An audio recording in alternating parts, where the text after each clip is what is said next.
नमस्कार साथियों, आप सबका पुनः स्वागत है श्रद्धा वेद पुराण में। तो आज हम लोग डिस्कस करने वाले हैं श्रीमद् भगवद गीता अध्याय 6 श्लोक अर्थ 5। इससे पहले हम लोगों ने अध्याय 1 से 5 तक सभी श्लोक अर्थ सरल हिंदी भाषा में दोनों ही चैनल श्रद्धा अष्ट ज्योतिष, श्रद्धा वेद पुराण में अपलोड कर दिए हैं। आप में से कोई भी व्यक्ति भगवद गीता को सरल हिंदी भाषा में समझना चाहता है तो आप चैनल को सब्सक्राइब कर सकते हैं। प्लेलिस्ट सेक्शन में आपको अलग अलग श्लोक अर्थ का वीडियो मिल जाएगा।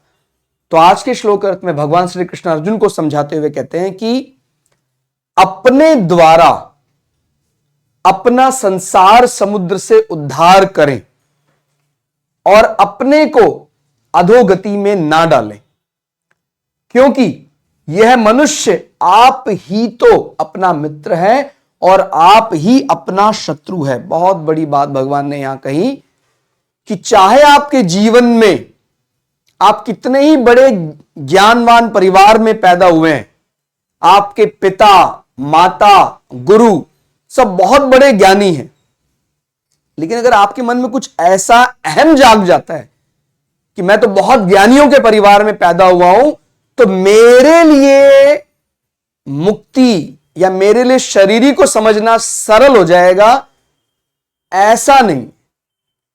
ध्यान रखना है, वो मार्ग तो दिखा सकते हैं, उस मार्ग पे चलना स्वयं को ही पड़ेगा। या दूसरी बात ऐसा भी समझ सकते हैं, हो सकता है मेरे परिवार में किसी को भी दूर दूर तक मन, बुद्धि, आत्मा, शरीर, ये संबंध, शरीर शरीरी का क्या संबंध है, इस रहस्य के बारे में कोई जानकारी नहीं है। यानी उनका आध्यात्मिक चिंतन अभी इतना परिपक्व नहीं है।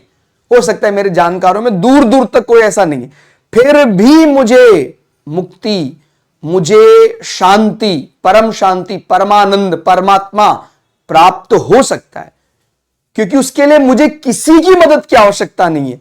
मैं आप ही अपना मित्र और आप ही अपना शत्रु हूं। इस मुक्ति मार्ग में अगर मैं तय कर लेता हूं कि नहीं, मुझे मुक्ति को पाना है, मैं रूट कॉज, मुख्य कारण हूं। अच्छे से समझते हैं, अपने द्वारा अपना संसार समुद्र से उद्धार करें। हम कितने अलग अलग प्रकार के बहाने बनाते रहते हैं कि नहीं, उसके कारण ऐसा हुआ है।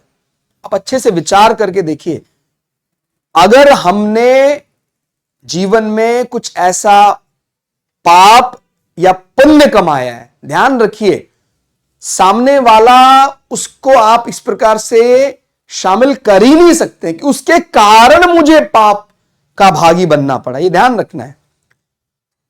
सबसे पहली चीज तो गलती यही है ना, हमने शरीर को अपना माना है, फिर मन, इंद्रियां, इनके अलग अलग प्रकार के आकर्षण, इनके अलग अलग प्रकार के विषयों में फंस गए हैं।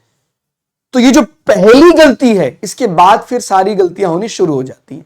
और अगर हम शुरुआत से ये सब मानते नहीं कि नहीं, मैं शरीर नहीं हूं, मैं शरीर के अंदर रहता हूं, तो फिर और गलतियां होने की संभावना ही नहीं है। लेकिन जब मैंने बुद्धि, शरीर, मन, इसके अलग अलग प्रकार के विषय, संसार को अपना मान लिया है, फिर सारी गलतियां वहीं से शुरू हो जाती। तो ध्यान देना, इसमें शुरुआत कौन करने वाला है? शुरुआत तो मैं ही कर रहा हूं ना। और अगर मैं मान ही नहीं रहा हूं कि नहीं, मैं शरीर नहीं हूं, मैं शरीर में रहता हूं, मुझे जो काम मिला है मैं कर्म योग, ज्ञान योग, भक्ति योग मानकर उसको कर रहा हूं, जितना जरूरी है संसार में लगना उतना लगता हूं, बाकी कछुए की तरह दोबारा अपने अंगों को अपने कोटर में या अपने कवच में डाल लेता हूं। और किसी व्यक्ति को संसार जब बहुत अधिक रास आने लग जाता है, इसका माने अब व्यक्ति का झुकाव परमात्मा की ओर कम, संसार के आकर्षण की ओर ज्यादा, माने वो और ज्यादा दूर होता जा रहा है। इसलिए ध्यान रखना है कि अलग अलग प्रकार के हमें लोभ दिए जाएंगे कि आपको बहुत बड़ा पद मिल गया है, अब तो आइए संसार में ज्यादा से ज्यादा लोगों के साथ जुड़िए। देखिए, जुड़ने में समस्या नहीं है, लेकिन उसको अपना अहम मानकर मैंने किया है, ये मेरे कारण हुआ है, ये मैं बहुत बढ़िया बोल लेता हूं, मैं लोगों को बहुत बढ़िया, ये विचार से बचना है। कोई बहुत बड़ा डॉक्टर है, कोई बहुत बड़ा ज्योतिषी है, कोई बहुत बड़ा इंजीनियर है, वो बढ़िया कार्य तभी तक कर सकता है लौकिक दृष्टि से भी जब तक वो कर्म पर सारा ध्यान लगा दे।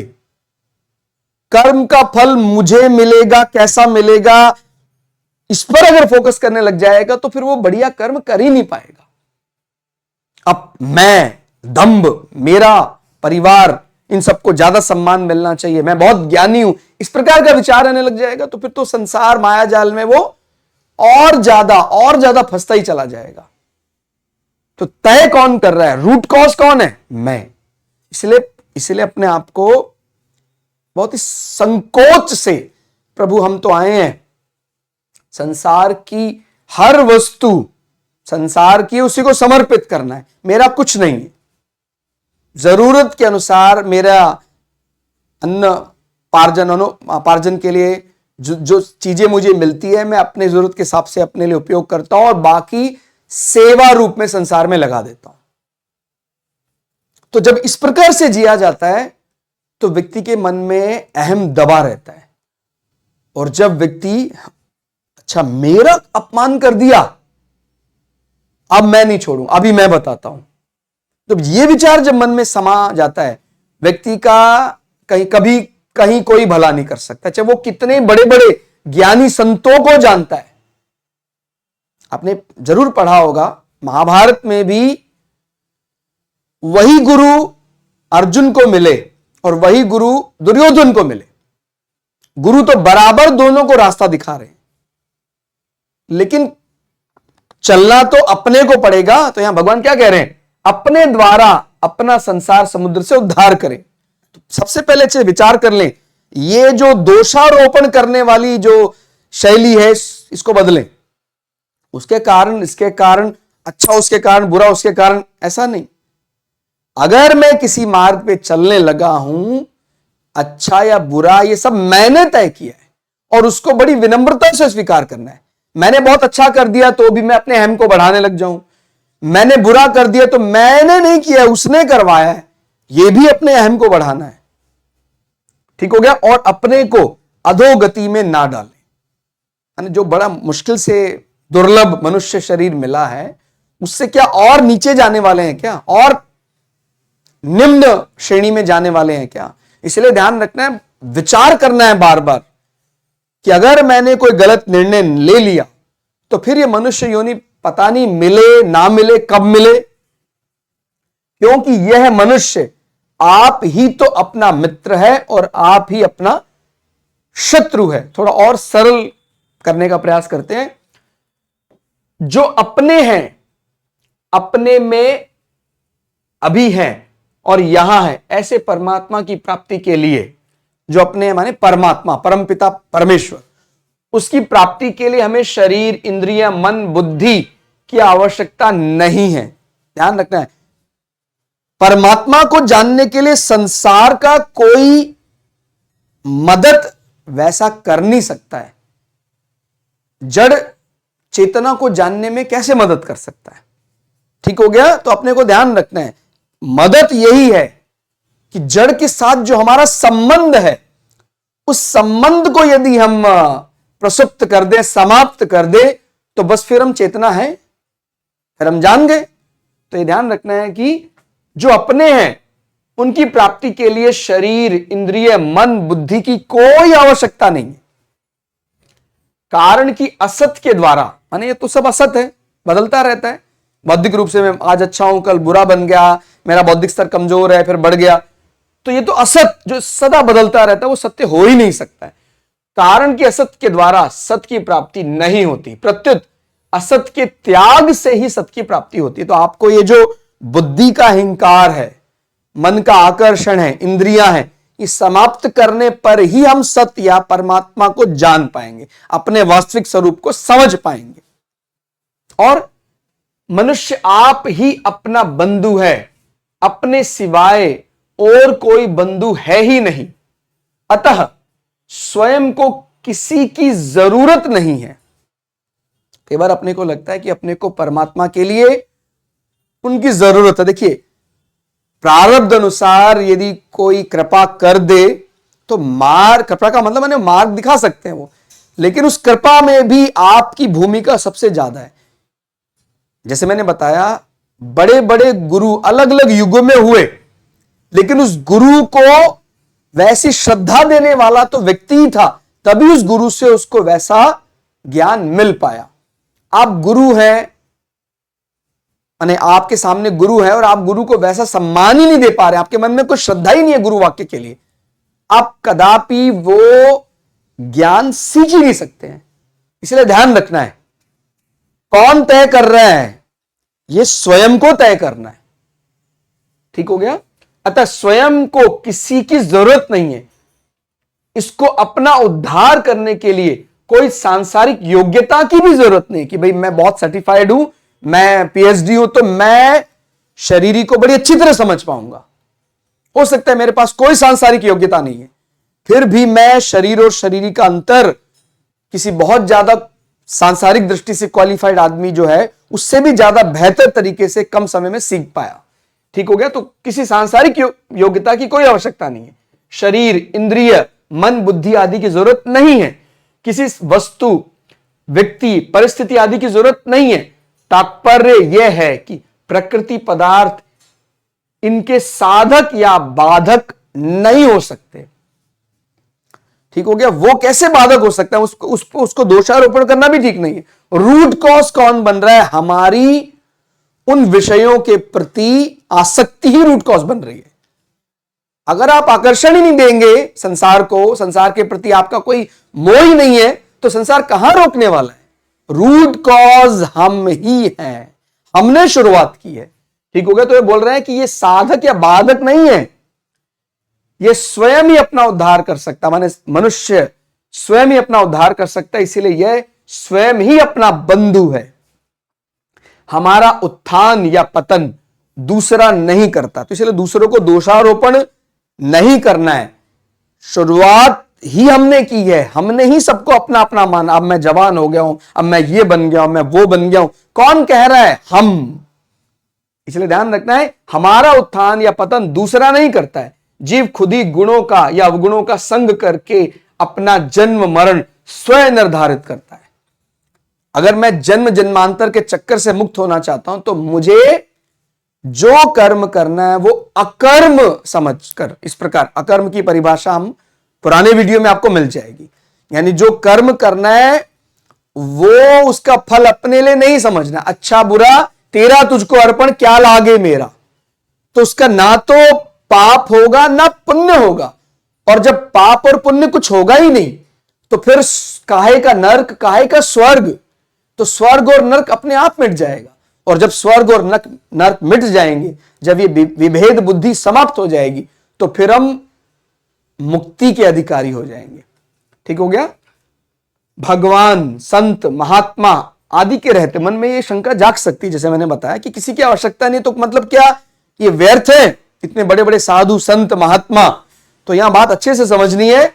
भगवान, संत, महात्मा आदि के रहते हुए हमारा उद्धार नहीं हुआ है तो हम अपना उद्धार करने में असमर्थ नहीं हुए हैं। हम अपना उद्धार करने के लिए तैयार नहीं हुए, माने अगर उनके रहते हुए हमारा उद्धार नहीं, माने उनके रहते हुए हम अभी समर्थ नहीं हुए, हम असमर्थ हैं अभी। इसमें जिम्मेदार कौन है, रूट कॉज कौन है, मैं। भगवान कृष्ण उस युग में है, उस युग में अर्जुन भी है, दुर्योधन भी है, लेकिन दुर्योधन ये तय नहीं कर पा रहा है, अर्जुन ने तय कर लिया है कि मुझे तो भगवान के सामने अपने आप को समर्पित कर देना है, सरेंडर कर देना है। लेकिन दुर्योधन का अहम उसको समर्पित होने ही नहीं दे रहा है। ऐसा आज भी संसार में, जानते हुए भी कि वो सामने वाला व्यक्ति ज्ञानी है, महापुरुष है, मेरा अहम मुझे बार बार रोक रहा है, तो कैसे होगा मेरा कल्याण। तो ध्यान देना है, मुझे तय करना होगा मेरे उद्धार।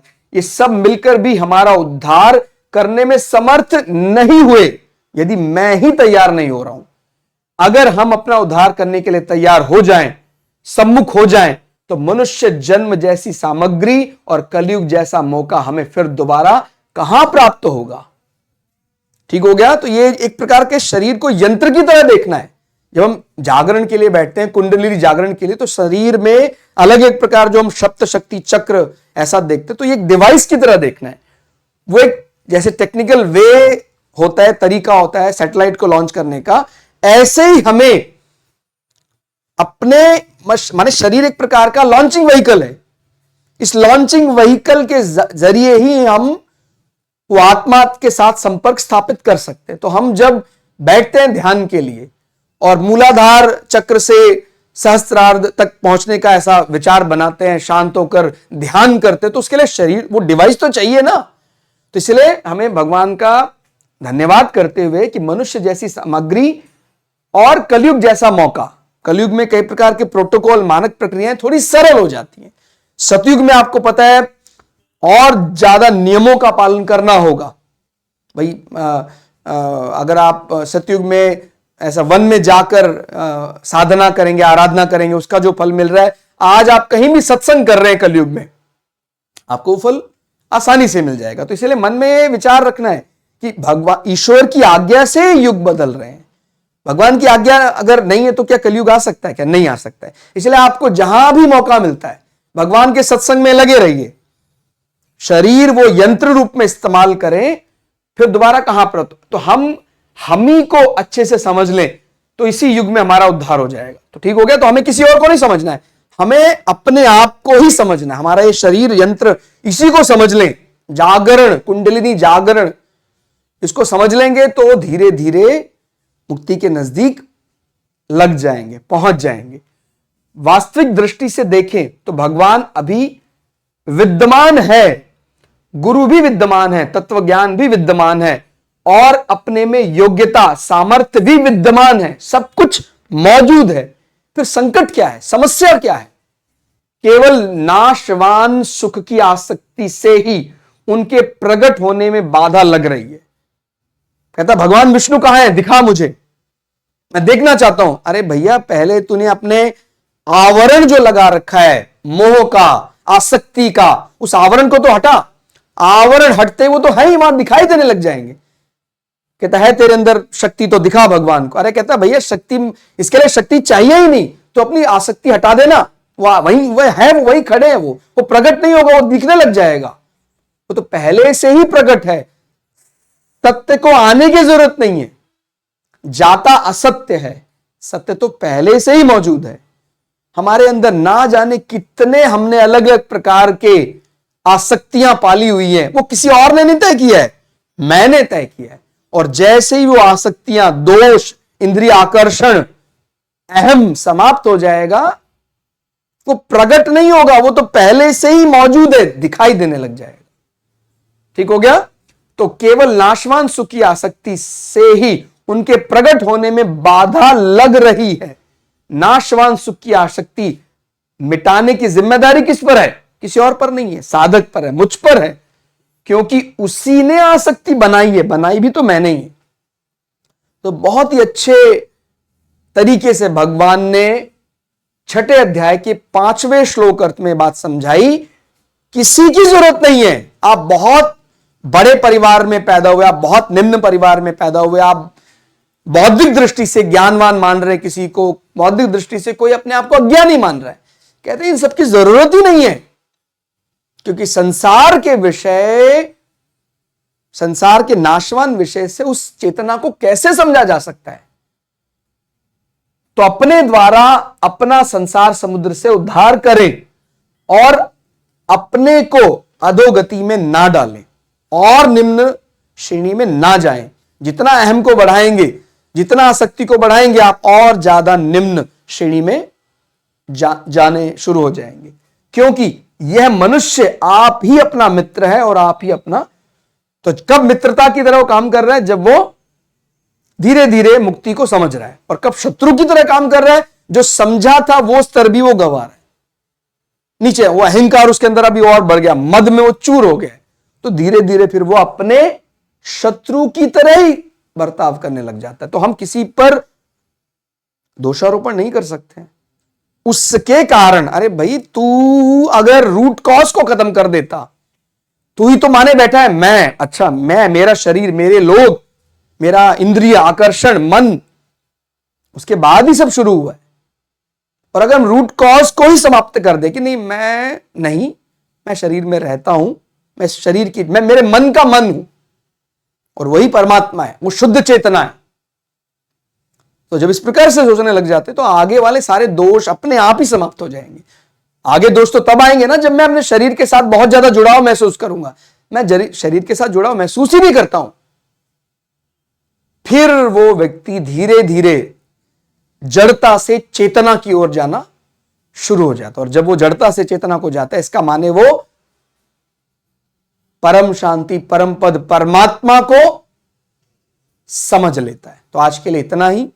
वीडियो कैसी लगी कमेंट करके जरूर बताइएगा। मिलते हैं अगली वीडियो में, तब तक के लिए जय श्री भगु पराशरा, जय श्री शुक्राचार्य, नमस्कार।